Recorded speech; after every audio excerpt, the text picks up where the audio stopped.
Google relax. இப்போ நீங்கள் வந்து என்ன பண்ண போகிறோம்னா, சப்பாத்திக்கு வெங்காயம் தக்காளி போட்டு மிளகா போட்டு அப்படியே தொக்கு மாதிரி அப்படியே சப்பாத்தி நடுவில் வச்சு பரட்டி எடுத்தா செம்மையாக இருக்கும். வாங்க எப்படி செய்யுதுன்னு பார்க்கலாம்.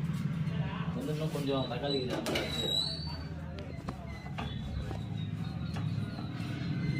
வந்து நாட்டு தக்காளி செம்மையாக இருக்கும் டேஸ்ட்டு. அவ்வளோதான். இன்னும் ஒரு தக்காளி மட்டும் அரிஞ்சிக்கிறேன்.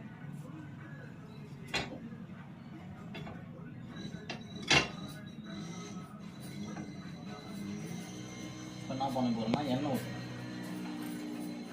அடுப்பு பற்ற வச்சாச்சு, எண்ணெய் ஊற்றியாச்சு. ஏன்னா இது எண்ணெய் அதிகமாக இருக்கும், அதனால் எண்ணெய் சூடாகுது. கடுகு போடும்.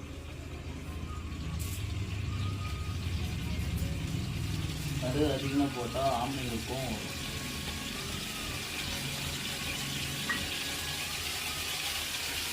கடுகு நல்லா போயிட்டு இப்போ வெங்காயத்தை கழுவி மொத்தமாக போடுறோம். வந்து 5 பச்சை மிளகா,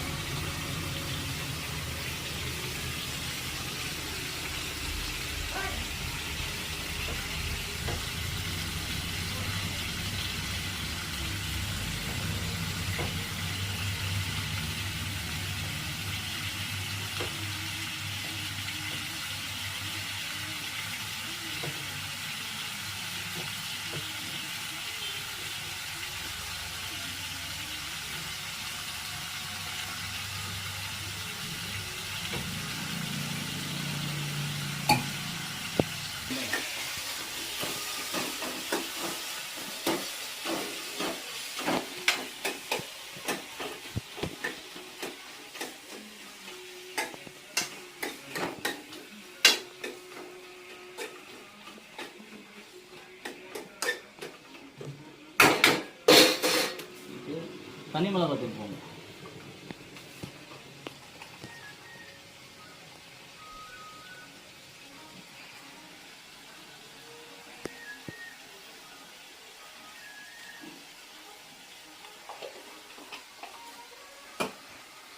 லைட்டாக கிண்டி விட்டுருவோம்.